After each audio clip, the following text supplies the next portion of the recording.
সুপ্রিয় দর্শক, আসসালামু আলাইকুম। এখন আমি ছোট্ট একটি ভ্রমণের উদ্দেশ্যে বাসা থেকে বেরিয়েছি। এখন আমি যাচ্ছি কালীগঞ্জ কৃষ্ণনগর গ্রামের পাশে আমার এক আপুর বাসায়। দেখতে দেখতে চলে আসলাম। আসসালামু আলাইকুম। ওয়ালাইকুম আসসালাম রহমতুল্লাহি বারাকাতুহু। ভালো আছেন? আলহামদুলিল্লাহ, আপনি ভালো আছেন? হ্যাঁ আলহামদুলিল্লাহ। চল। এখানে এসে কিছু জিনিস আমার ভালো লেগেছে আর সেগুলো আপনাদের কিছুটা দেখানোর চেষ্টা করছি। এখানে এসে দেখতে পেলাম অনেকগুলো আনারস হয়েছে।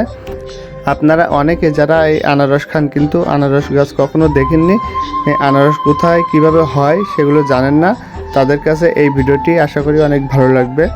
আমি সব দিকে একটু ঘুরে ঘুরে আপনাদের দেখানোর জন্য চেষ্টা করছি। এখানে আরও অনেক আনারস আছে কিন্তু সবগুলো দেখালে ভিডিও অনেক লং হয়ে যাবে, এজন্য সবগুলো দেখালাম না। এখানে এসে আরেকটা জিনিস দেখতে পেলাম, এখানে লিচু গাছে অনেক লিচু হয়েছে আর এমন লিচু গাছ এখানে অনেকগুলো আছে। আর এই লিচু গাছ থেকে লিচু পেড়ে আমি একটু খেয়ে দেখি লিচু মিষ্টি নাকি টক। মিষ্টি এবং খুবই টেস্টি।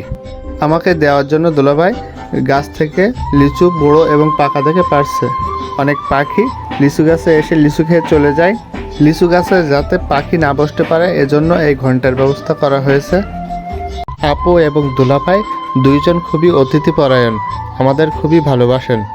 এখানে এসে এমন একটি কাঁঠাল গাছ দেখতে পেলাম যে কাঁঠাল গাছে উপর থেকে নিচ পর্যন্ত সবখানে শুধু কাঁঠাল আর কাঁঠাল, সেগুলো আপনাদের কিছুটা দেখানোর চেষ্টা করছি।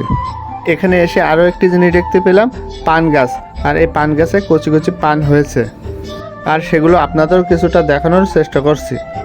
এসবের মাঝে একসাথে এতগুলো কবুতর উড়ার দৃশ্য খুবই সুন্দর লাগছে। গ্রামের মেঠো পথ দিয়ে আমরা হাঁটছি। এখানে আমার এক ফুপুর বাসা আছে, আমরা সেই ফুপুর বাসায় যাচ্ছি।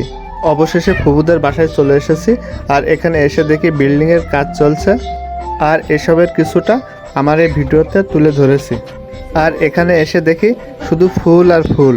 আমার ফুপু ফুল অনেক ভালোবাসে, এজন্য ছাদে সুন্দর সুন্দর ফুল দিয়ে সাজিয়ে রেখেছে। আর এখানে যে ফুল গাছগুলো আছে তার কিছুটা আপনাদের দেখানোর চেষ্টা করছি। বন্ধুরা, ভিডিওটি যদি ভালো লেগে থাকে তাহলে ভিডিওটি একটি লাইক দিয়ে শেয়ার করুন আর যদি কোনো পরামর্শ থাকে তাহলে কমেন্ট করুন। ধন্যবাদ।